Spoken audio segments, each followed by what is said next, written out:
Enregistrement.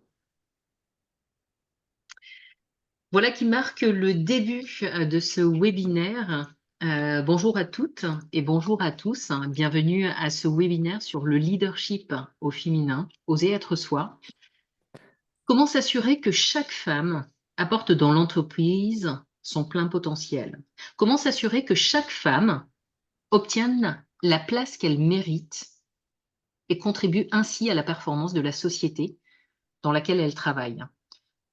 Voici l'angle d'approche de ce webinaire qui va nous permettre de prendre de la hauteur pour savoir finalement comment, mesdames, développer notre leadership et messieurs qui êtes présents, comment aider vos collègues à développer ce leadership.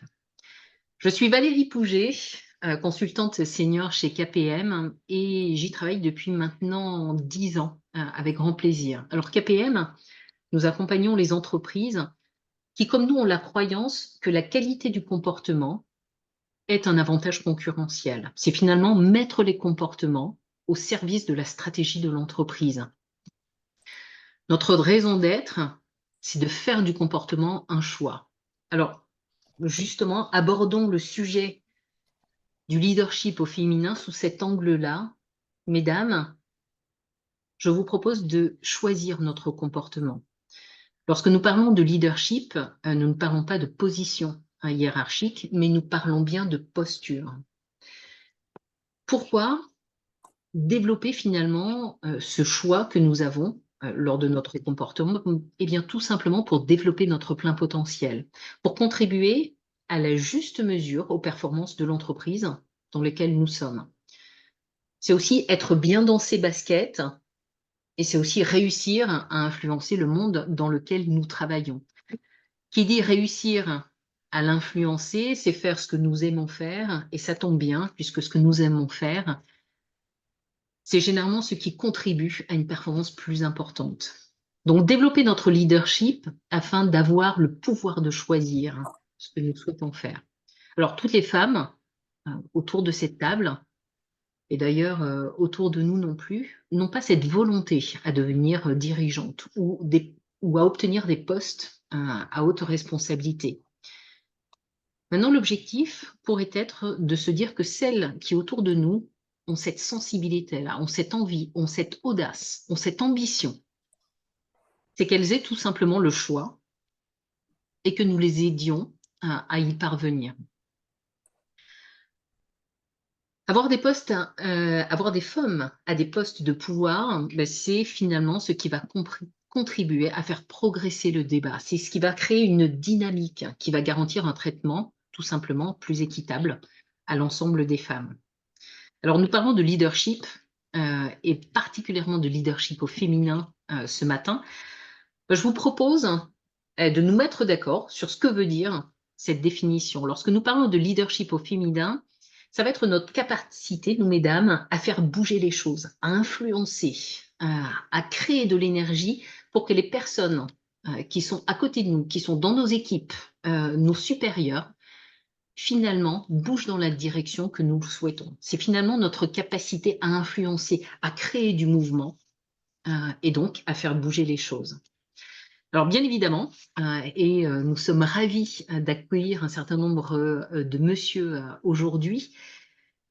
Pourquoi? Eh bien parce que nous allons aussi mettre au clair une chose. Nous parlons de leadership au féminin. Alors ce n'est en aucun cas en lien et en opposition avec le leadership au masculin. D'ailleurs, nous avons cette croyance chez KPM qu'il y a autant de formes de leadership que d'êtres humains. Alors, pourquoi parler de leadership au féminin, me direz-vous? Eh bien, tout simplement parce que, en étant une femme et travailler et développer notre leadership, eh bien, il existe des différences, et notamment avec les hommes.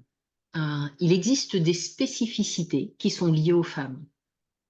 Et c'est la raison pour laquelle, eh bien, nous allons prendre le temps de travailler, d'échanger sur ce point-là. Une première phrase finalement qui peut nous inspirer aujourd'hui, c'est celle de Christine Lagarde. Chacun suit son chemin de vie Mais tous ces chemins doivent avoir en commun de nous en laisser, hommes et femmes, le choix.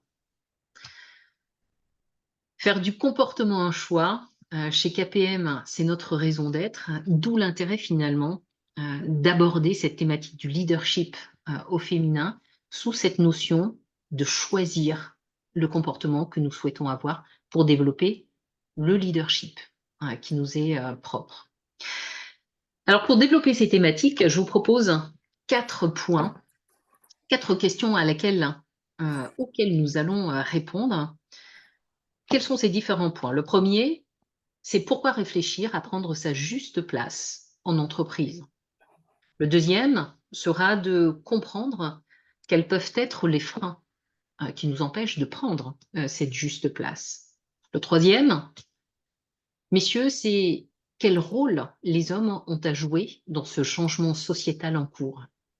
Et puis le quatrième, nous dédierons ce temps à se poser la question comment développer notre visibilité, comment développer notre audace, comment déployer notre leadership, puisque ce sont 2 éléments qui vont y contribuer.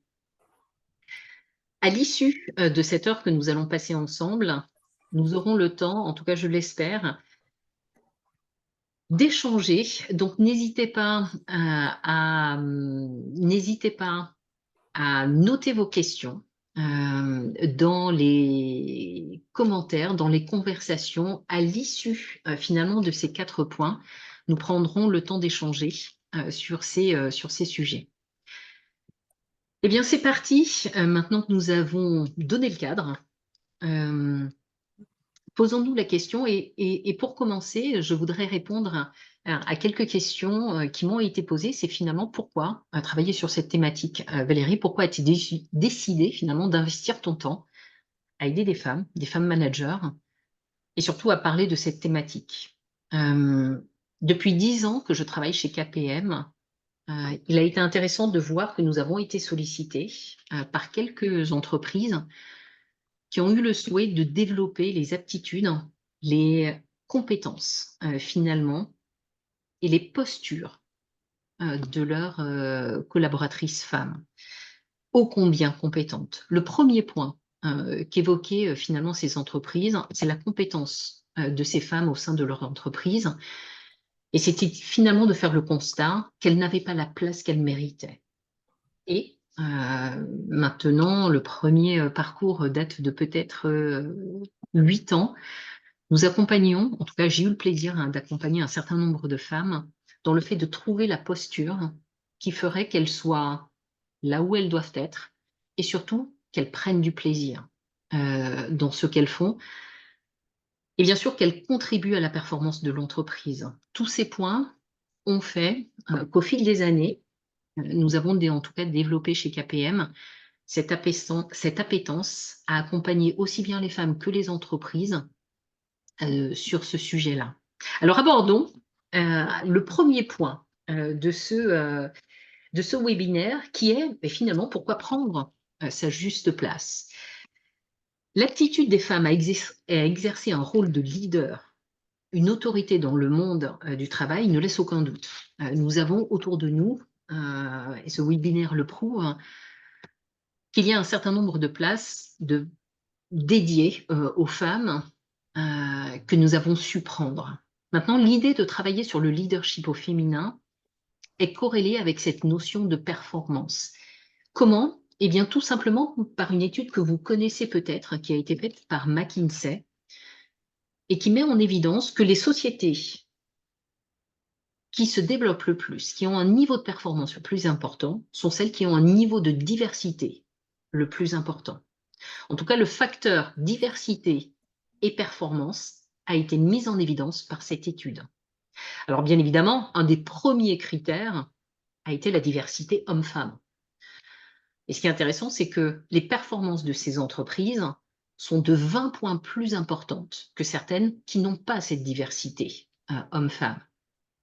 Au-delà, bien évidemment, de la diversité homme-femme, il y a d'autres critères qui sont mis en évidence dans cette étude, tels que la culture, tels que l'âge, tels que l'expérience, tels que le niveau d'études, tels que les parcours Bref, il existe un certain nombre d'éléments et de critères à prendre en compte et bien évidemment celui qui va nous intéresser le plus particulièrement, c'est celui qui concerne, en tout cas la diversité homme-femme et nous pourrions l'évoquer, l'égalité, de la place entre les hommes, et les femmes. Alors, c'est un constat, c'est pas une opinion de ma part et certains d'entre vous me connaissent.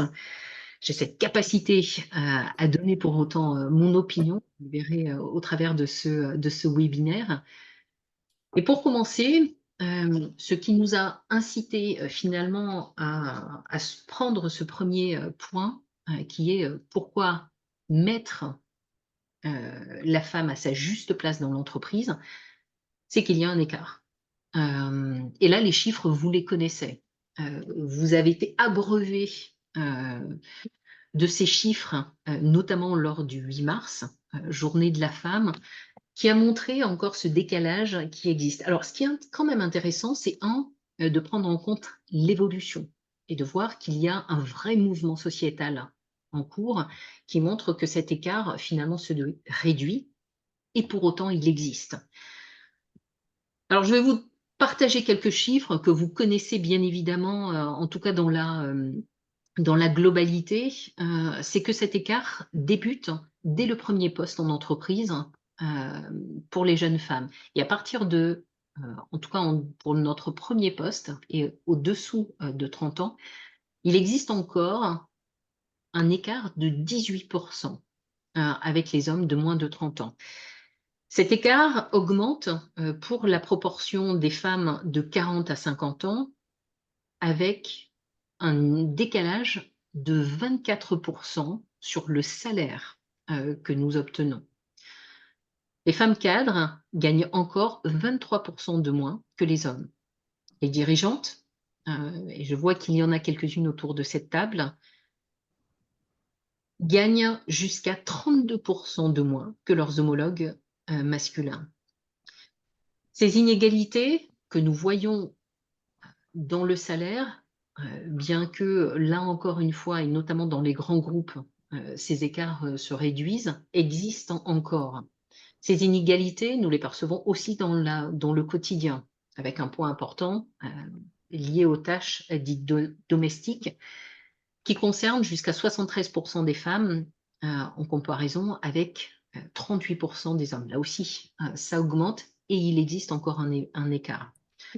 Un point aussi important à avoir en tête, c'est que l'arrivée des enfants, là c'est structurel, impacte 40 des femmes dans la progression de leur carrière. Et ce chiffre va jusqu'à 60 dès lors que nous, les femmes, avons 3 enfants. Et cela a un impact sur le ralentissement, voire l'arrêt, de nos carrières. Et là encore, hein, c'est à mettre en évidence avec les hommes, pour qui il y a peu ou pas, finalement, d'impact. Donc le sujet de l'égalité entre les hommes, et les femmes a pris sa place, dans l'entreprise de plus en plus.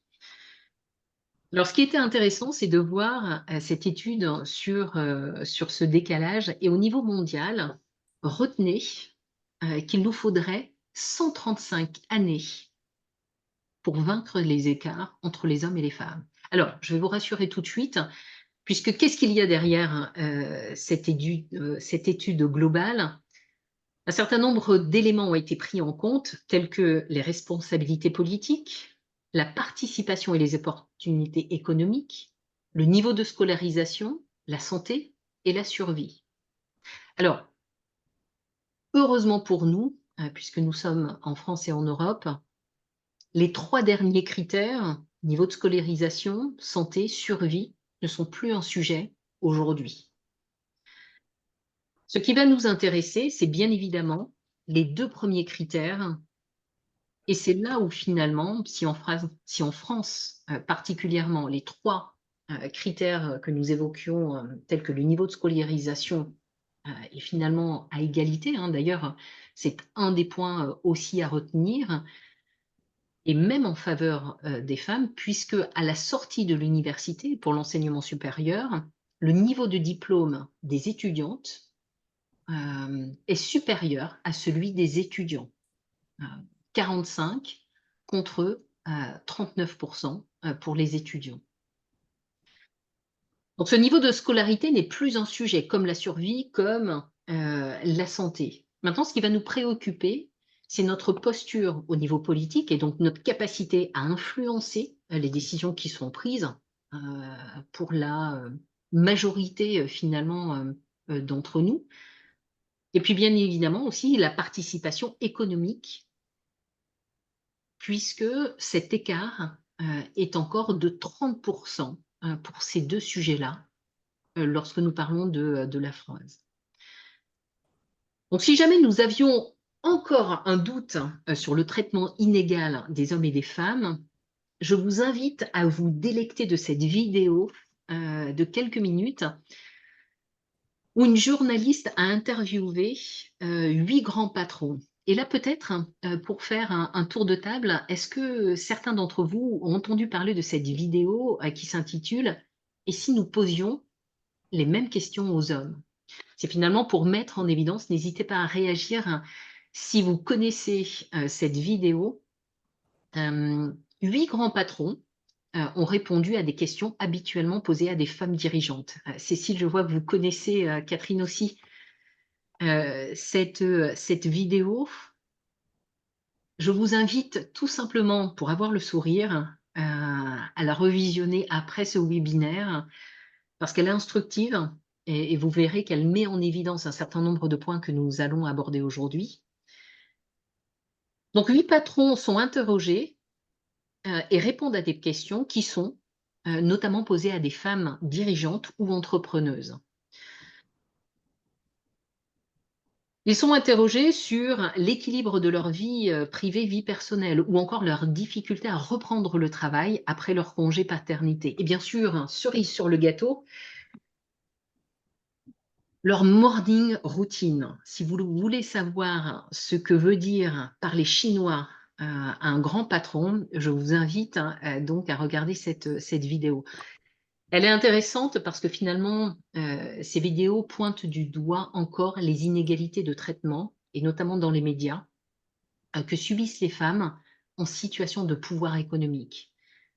C'est un exemple parmi tant d'autres.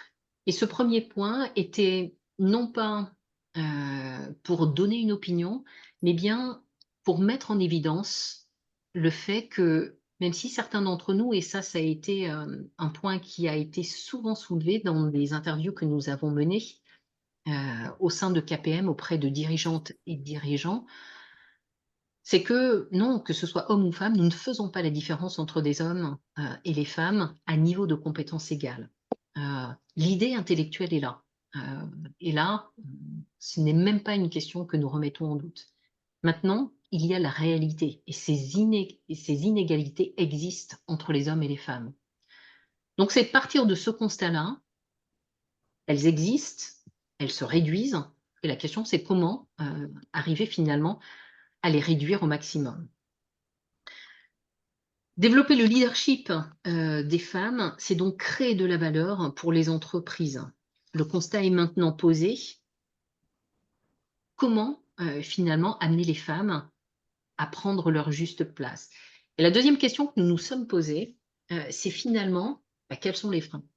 Qu'est-ce qui fait que finalement, nous en tant que femmes, puisque aux sorties des universités, nous sommes aussi diplômés, voire un peu plus que les hommes, nous avons ces compétences, nous avons les mêmes ambitions, les mêmes pratiques. Comment se fait-il qu'au bout de quelques années, finalement, nous voyons de moins en moins de femmes à des postes de responsabilité importantes? Les 2 éléments que nous pouvons, en tout cas que nous avons choisi de mettre en évidence, parce que bien évidemment il y en a un certain nombre, en tout cas le parti pris que nous avons mis en évidence, c'est bien sûr celui lié au comportement. Et un premier frein, c'est finalement celui qui est lié à la société, le pays dans lequel nous vivons. Nous allons parler de la France puisque dans la majorité des cas, c'est là que nous vivons. Finalement, chaque pays, chaque société, chaque entreprise a des codes, des façons de fonctionner. Et ces types d'interactions attendues, finalement, induisent des comportements. Le point à avoir en tête, c'est qu'il existe un certain nombre de stéréotypes sociaux qui existent en France. Alors, ça peut paraître archaïque et pour autant, ça ne l'est pas. Alors, qu'est-ce qu'un stéréotype? C'est finalement, ce sont des croyances généralisées à un certain groupe sociaux. Par exemple, c'est l'idée selon laquelle les femmes seraient moins fortes en mathématiques. Vous regardez la conséquence sur le nombre de femmes qui prennent le chemin des études liées à ce phénomène-là. Les stéréotypes, des autres exemples de stéréotypes attribués aux femmes, c'est que les femmes sont émotionnelles et sensibles. C'est que les femmes sont moins compétentes dans les domaines techniques ou scientifiques. Les femmes sont plus faibles physiquement. Alors, messieurs, là pour le coup, il y a une certaine égalité puisqu'il y a des stéréotypes qui vous sont aussi attribués. C'est que les hommes sont forts et dominants. Un autre stéréotype, c'est que les hommes sont moins expressifs sur le plan émotionnel. Les hommes sont meilleurs dans les carrières techniques et scientifiques. Ou alors, et je vois déjà quelques sourires pointés, les hommes sont moins compétents dans les rôles domestiques ou de soins. Encore une fois, ce n'est pas une position, ce sont des stéréotypes qui ont encore la vie dure de nos jours. Alors le problème de ces stéréotypes, c'est qu'ils agissent souvent à notre insu. C'est que nous n'en sommes pas forcément conscients. Et c'est qu'il y arrive, est-ce que ça nous amène à une simplification de la complexité du réel dans lequel nous vivons. Et bien évidemment, ces stéréotypes ne représentent pas nécessairement la réalité. Le problème et la conséquence, c'est qu'ils peuvent donner lieu à des généralisations abusives et nous induire en erreur. Ils entravent donc la performance individuelle, que ce soit pour les hommes ou pour les femmes. Et bien évidemment, ce qui va nous intéresser plus particulièrement, ce sont ces stéréotypes liés aux femmes et de façon plus globale, les performances liées au collectif et donc à l'entreprise.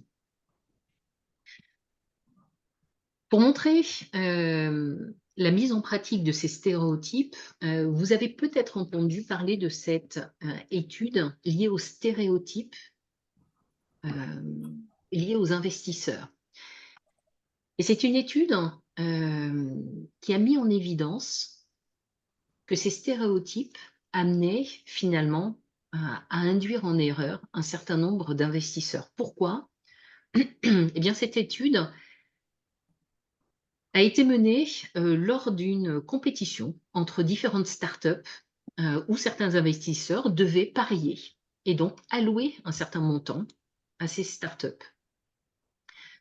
Cette étude a montré qu'avec un dossier de qualité comparable entre les hommes entrepreneurs et les femmes entrepreneurs, eh bien les hommes entrepreneurs obtenaient une somme d'argent 5 fois plus importante que les femmes. Et que cette différence finalement naissait des questions que posaient ces investisseurs. Aux hommes investisseurs, en tout cas à ces hommes qui souhaitaient entreprendre, les investisseurs posaient la question qui était orientée bénéfice, du type pensez-vous que votre marché est un marché en croissance? Alors que les questions posées aux femmes à la tête de ces startups, les investisseurs posaient la question du genre quelle garantie avez-vous mise en place? Bénéfice pour les hommes, risque pour les femmes. Vous voyez les stéréotypes aussi ici qui ont amené finalement ces investisseurs à donner plus d'argent aux startups menées par des hommes que par des femmes. Et là encore, il y a un point important. À compétences égales, nous sommes bien d'accord que nous partons de ce point de départ. Et des stéréotypes, alors je vous en ai donné quelques exemples, et il en existe en grand nombre. Un autre frein qui est lié aussi avec l'environnement dans lequel nous vivons, c'est le sexisme. Nous sommes en 2024 et nous parlons encore de cette thématique. Pourquoi? Évoqué un peu plus tôt tout à l'heure, des exemples de femmes qui ont encore des objections à gérer de la part de leurs collègues hommes sur leur tenue vestimentaire, sur leur façon de se comporter en réunion. Encore une fois, c'est une réalité. Alors, elle n'est pas à généraliser, heureusement, et la preuve qu'un certain nombre d'hommes sont aujourd'hui présents montre l'intérêt que vous apportez aux compétences liées aux femmes. Maintenant, elles existent et c'est un point aussi à prendre en compte. Ça, c'est un des premiers freins liés au pays, aux entreprises dans lesquelles nous travaillons, qui vont avoir un impact sur finalement les codes dans lesquels nous, les femmes, nous allons nous intégrer. Malheureusement, je ne sais pas si nous pouvons, en tout cas à court terme et de façon seule, y contribuer, en tout cas faire les choses. Comme Colibri, nous pouvons y contribuer. En tout cas, il y a un point, un frein certain sur lequel nous pouvons jouer. C'est le deuxième frein sur lequel je voudrais que nous nous attardions. Ce sont les freins que nous mettons en place nous-mêmes en tant que femmes. Alors, quels sont ces freins? Sachez que ce webinaire a été aussi construit grâce à des retours d'interviews de femmes et d'hommes, dirigeantes ou pas, que nous avons interviewées. Et une des questions que nous leur avons posées, c'est finalement quels sont les défis que les femmes ont relevés dans votre entreprise. Je vous les listerai là aussi. Elles appartiennent à ces personnes et sont une réalité parmi tant d'autres. Quels sont les défis que les femmes ont à gérer? L'ego, le fait de s'interdire de prendre la parole, de poser une question, de se sentir légitime, de sortir de la culpabilité de réussir et d'être mère, de manquer de confiance en nous ou d'estime de soi, de devoir avoir en faire plus que les autres pour réussir, être sans arrêt dans ce combat pour gagner la place qui peut nous revenir. Et finalement, ces freins, ce sont en grande partie des petites phrases que nous avons dans notre tête et qui nous incitent finalement à avoir un certain comportement.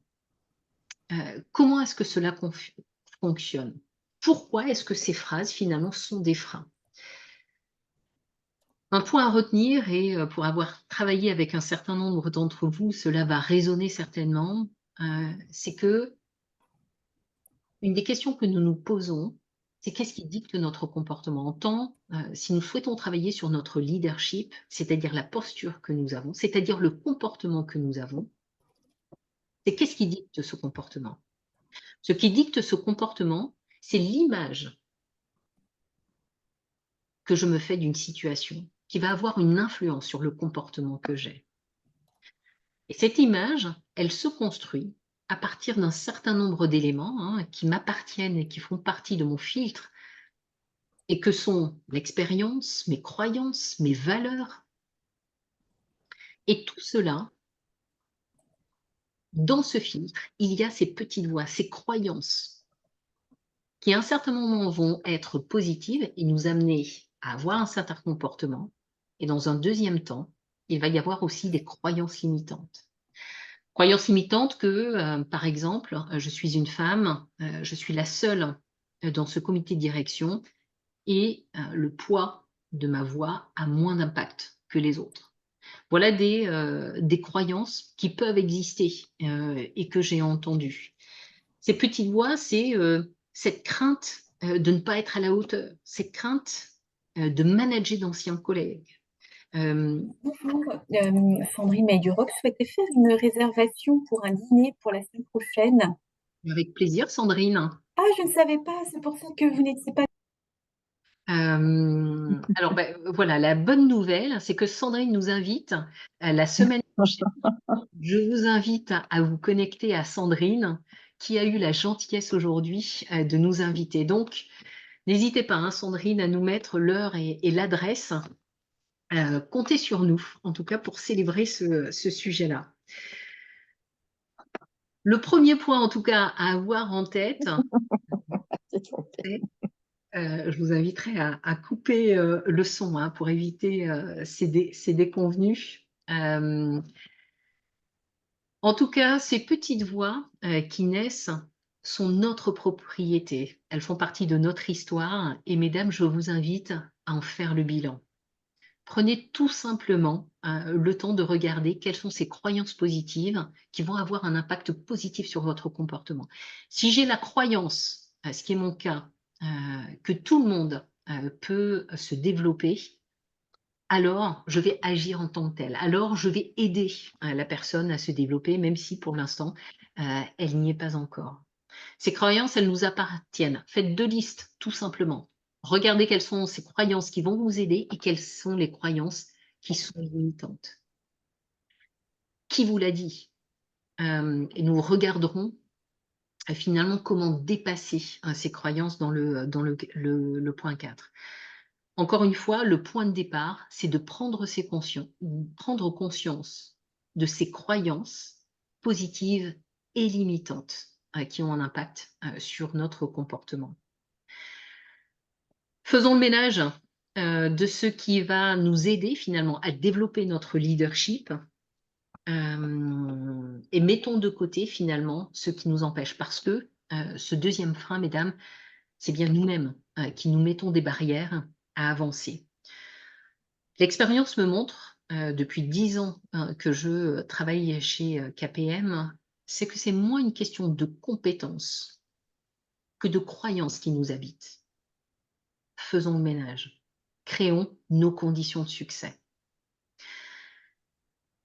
Créer nos conditions de succès, c'est aussi pouvoir compter sur les hommes.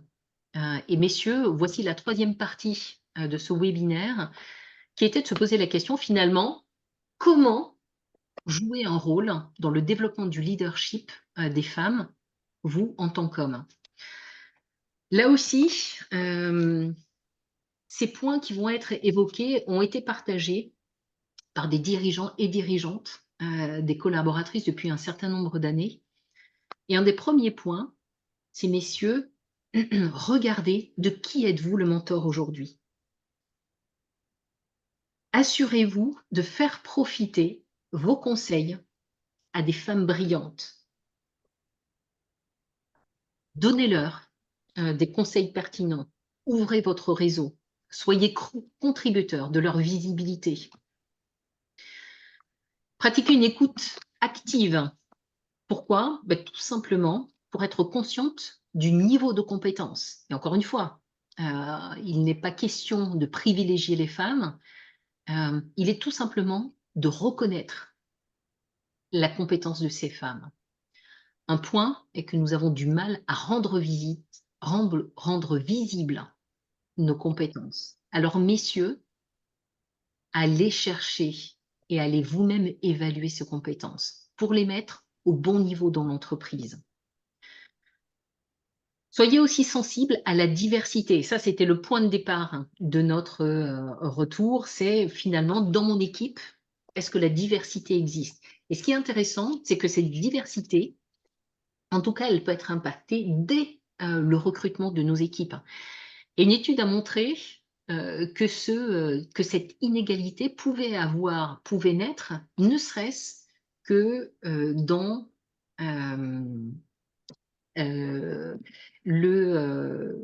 l'annonce d'un poste, en lien avec les verbes que nous allons utiliser.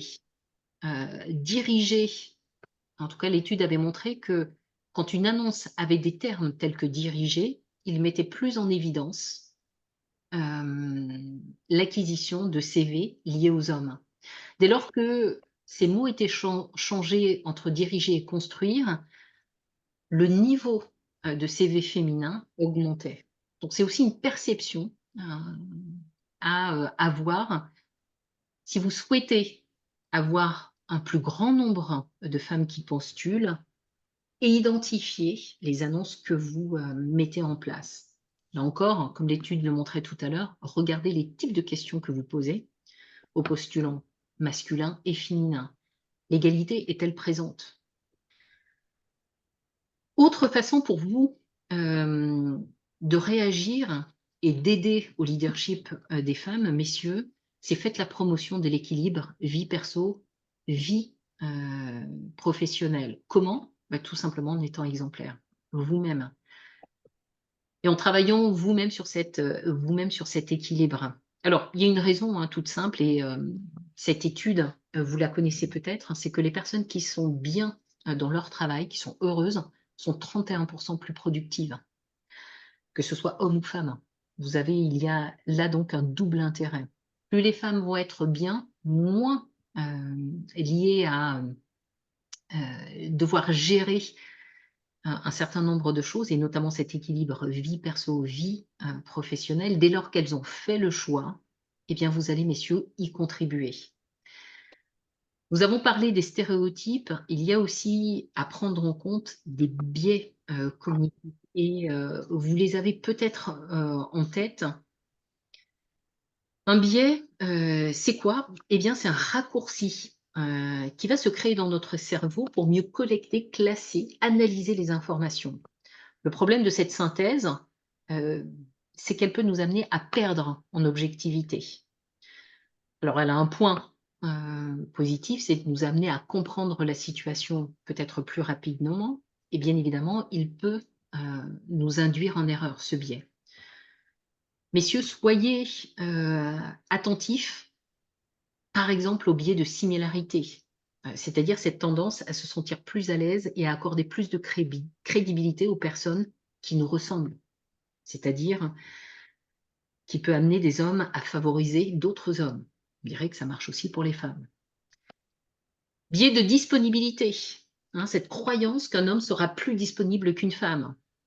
Le biais suivant, c'est le biais de maternité. Cette tendance à présumer des intentions et des priorités que pourraient avoir des femmes. Soyons honnêtes, vous recrutez une jeune femme compétente, bien évidemment, entre 25 et 30 ans. Peut-être qu'une des questions que vous vous posez est celui lié à la maternité. Et bien évidemment, ce biais de maternité, même si vous n'osez pas la poser, puisque ça, vous savez que ce n'est pas légal, soyons honnêtes, c'est peut-être quelque chose qui peut influencer notre décision. Voilà, en fait, un certain nombre d'éléments et de pistes, messieurs, qui peuvent vous aider à contribuer à faire développer le leadership chez les femmes. Développer le leadership pour augmenter finalement la performance de chaque femme en entreprise, pour qu'elle contribue encore une fois à sa juste valeur, c'est aussi parler d'un point important, et là nous abordons le 4e point, qui est la visibilité que nous nous accordons, mesdames, qui est notre capacité à être audacieuse pour développer notre leadership. Et ça, c'est la 4e personne, c'est la 4e partie qui vise à mettre en évidence ce que nous pouvons faire, nous mesdames, pour changer ce point. Prenons un peu de recul et posons-nous la question, tiens, quel serait l'avenir d'un film si son succès n'était lié qu'à un tournage réussi et un montage remarquable, en zappant complètement le côté promotionnel? Qui viendrait le voir? Qui l'apprécierait? Qui le recommanderait? Eh bien, c'est finalement ce qui se passe pour un grand nombre d'entre nous, mesdames. C'est-à-dire que nous faisons le boulot, nous sommes compétentes et nous le faisons bien et des fois même parfaitement. Et pour autant, une fois que c'est fini, nous retournons à notre ordinateur et nous commençons à travailler sur le projet suivant. Et nous omettons tout ce côté promotionnel. Rendons-nous visibles. Comment? Eh bien, en développant ce que nous pourrions appeler le marketing de soi. Le marketing de soi, c'est quoi? Eh bien, c'est faire savoir. Faire savoir quelles sont nos compétences, c'est communiquer nos compétences, nos envies, nos attentes. Si nous voulons être performantes, encore une fois, travaillons sur nos rêves. La meilleure façon de le faire, c'est de l'exprimer. C'est faire valoir, c'est-à-dire souligner, mettre en avant. Une entreprise va être compétente dès lors qu'elle met les bonnes personnes au bon endroit, en utilisant les bonnes compétences. Mesdames, faites valoir ces compétences, tout simplement pour contribuer à la performance de l'entreprise. C'est une façon de valoriser son profil, de communiquer sur soi et bien sûr, d'augmenter notre impact, à influencer et faire bouger les choses. Le marketing de soi, c'est une façon finalement, là aussi, de prendre du temps et de se poser les bonnes questions. C'est finalement, quelle est ma vision? Quel est mon objectif? Quelle est ma contribution dans l'entreprise et quelle est ma valeur ajoutée? Tiens, quels sont les messages et les missions sur lesquelles je souhaite travailler, faire passer? Quelles sont mes valeurs, mes motivations, mes points forts? Quelles sont mes priorités? Bref, ce qui nous rend uniques. Encore une fois, le leadership, chacun d'entre nous a une façon de faire bouger les choses. À nous de trouver la nôtre. Faire le marketing de soi, pourquoi? Eh bien, tout simplement pour progresser. Parce que le talent ne suffit pas, mesdames. Parce qu'il faut se savoir se promouvoir et ça, c'est une compétence. Comme nous savons promouvoir, un produit de notre entreprise, un service, une idée, eh bien, faisons la promotion de nos talents. Parce que le constat est clair, c'est personne ne le fera à notre place. Et puis, si nous avons une très bonne relation avec notre hiérarchie, bah, celui-là, en tout cas ou cette hiérarchie peut évoluer et partir. Bénéfice, c'est légitimer notre leadership, c'est créer de la visibilité. Et c'est in fine aussi contribuer à la limitation de rôle et de genre et des stéréotypes qui sont encore dans l'entreprise. Posez-vous la question, quelle image souhaitez-vous laisser à ce décisionnaire, à ce partenaire? Quel qualificatif souhaitez-vous entendre lorsqu'une personne parle de vous? La bonne nouvelle, c'est que la vie est un entraînement. Et que chaque jour, nous nous entraînons à être qui nous souhaitons être.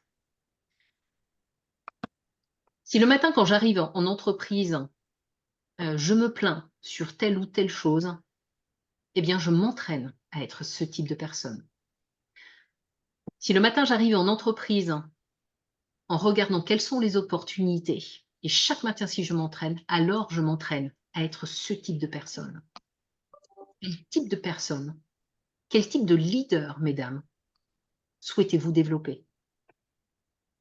Tout est une question d'entraînement. Comment?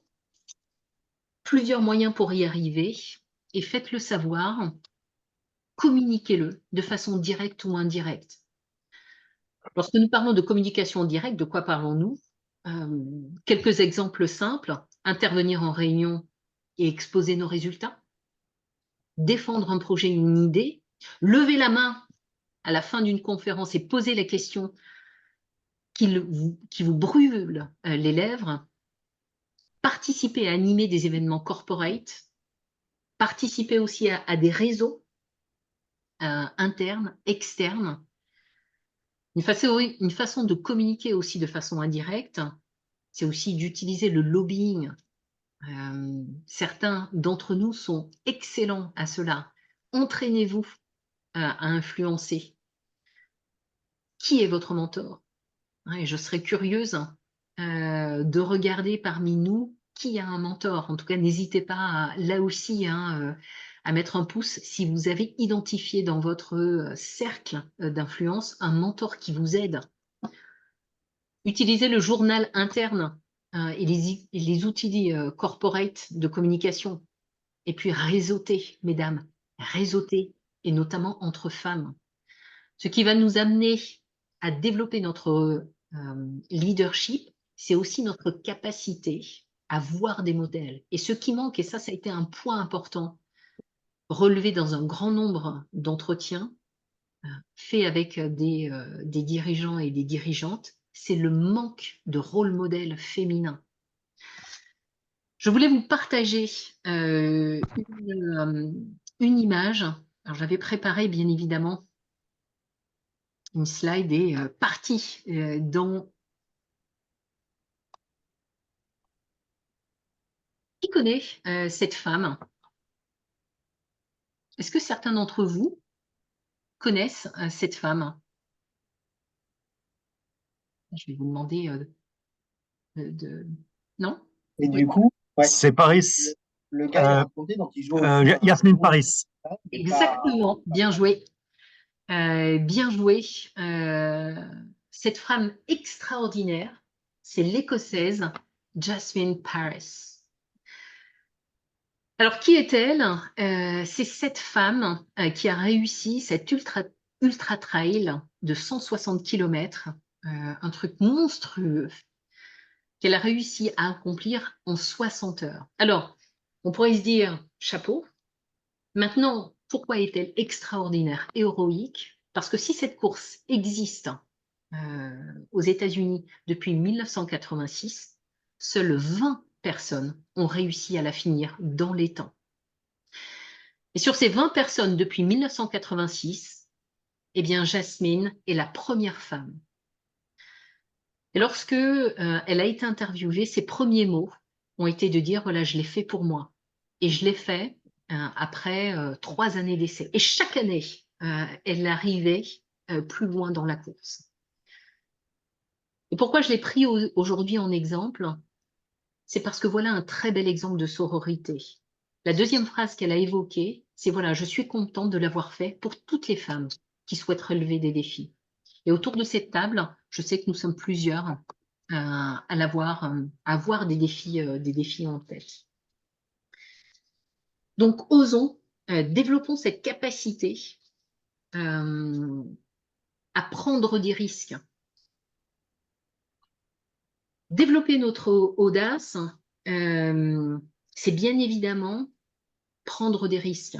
Et encore une fois, malheureusement, il est à noter que prendre des risques, en tout cas dans l'inconscient, est lié de façon négative aux femmes, alors que prendre des risques est lié de façon positive et corrélé de façon positive pour les hommes.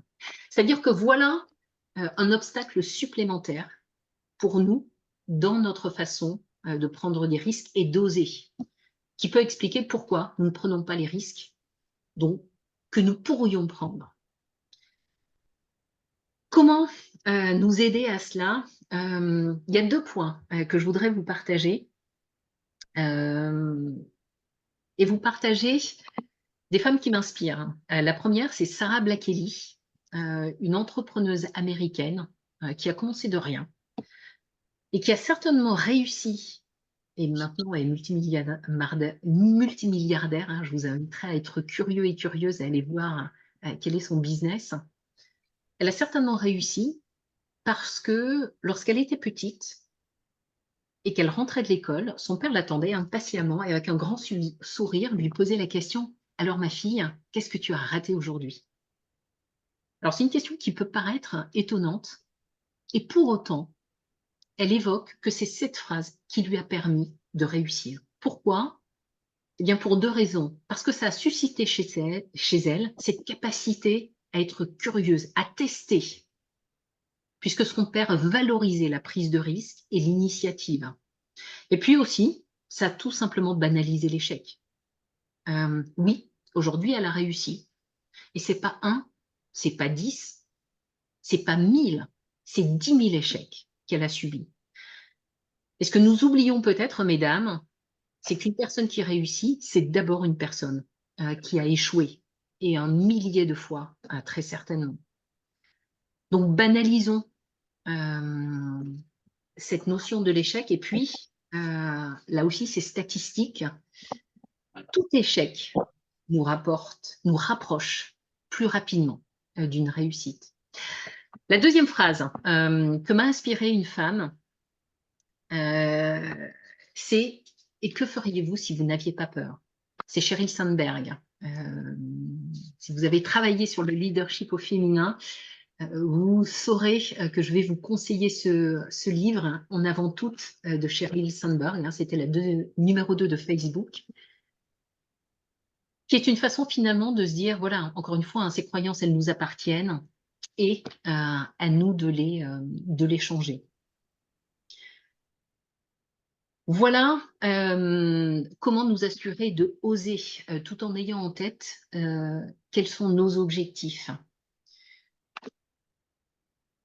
Pour finir ce webinaire, avant, j'espère de pouvoir avoir le temps de quelques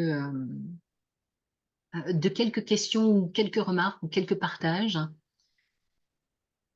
J'aimerais, mesdames et messieurs d'ailleurs, vous inviter à prendre un temps de réflexion et à penser à une personne qui vous a aidé un jour à vous dépasser, à vous rendre fier de vous. Je vois quelques personnes qui dodelinent de la tête. Est-ce que vous avez tous en tête une personne qui à un certain moment vous a aidé à avancer et à franchir non pas une marche, mais un palier? Marie, je vois que vous avez eu la chance en tout cas d'être accompagnée.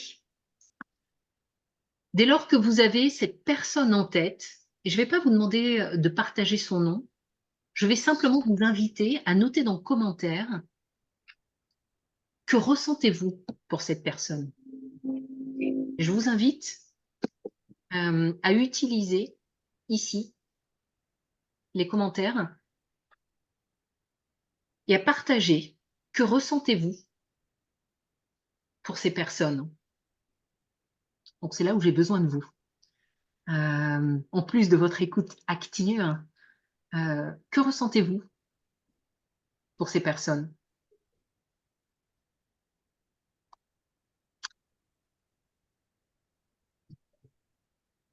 On ne voit que très peu de commentaires.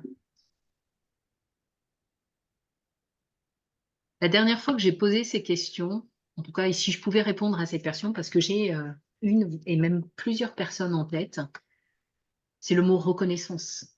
En tout cas, c'est le premier qui me vient en tête. À un certain moment, il y a des personnes qui nous ont aidés à progresser. Et j'ai envie de vous poser la question suivante. Qui allez-vous aider? Et lorsque je poserai à cette même question, notera vos initiales sur cette feuille de papier. Cette personne, ce que je vous propose, c'est que ça peut être vous. Et pour finir ce webinaire, je vous invite à vous poser la question, quelle action allez-vous mettre en place pour vous, pour une autre femme, aujourd'hui dans votre quotidien? En même temps, je vais partager une dernière fois mon écran.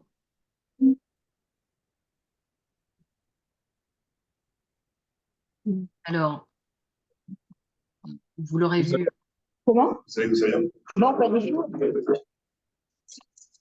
Dernier cadeau, en tout cas, ça, ce sont les conseils que vous donneriez pour les aider. Alors, je vous invite à peut-être simplement couper votre micro, sauf pour intervenir. Prenez 3 minutes et notez une action concrète que vous allez mettre en place pour vous ou pour toute autre femme de votre entourage.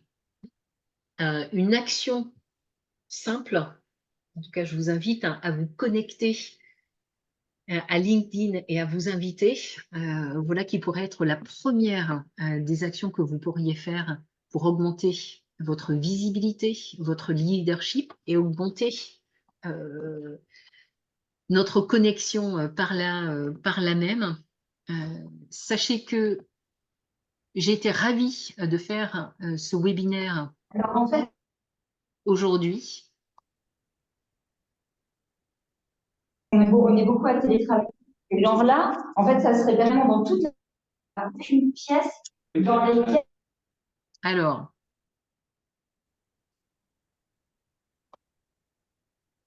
pour finir, je vois que vous avez en tout cas noté un certain nombre de points. Il ne reste malheureusement que 2 minutes. En tout cas, je reste à votre disposition pour être à l'écoute de vos remarques, de vos commentaires suite à ce webinaire. Si vous aviez un conseil aussi à partager pour les femmes, une action que vous aimeriez partager, vous êtes les bienvenus. Qui osera une façon de voir si ce webinaire a été utile? Alors, sachez qu'il n'y a que moi et vous. Donc, allez-y, hein, vous avez une opportunité.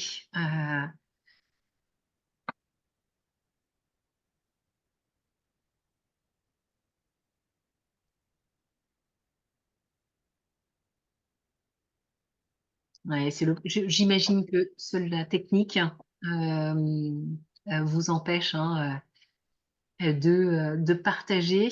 Je vous propose un commentaire. Allez, Marjolaine?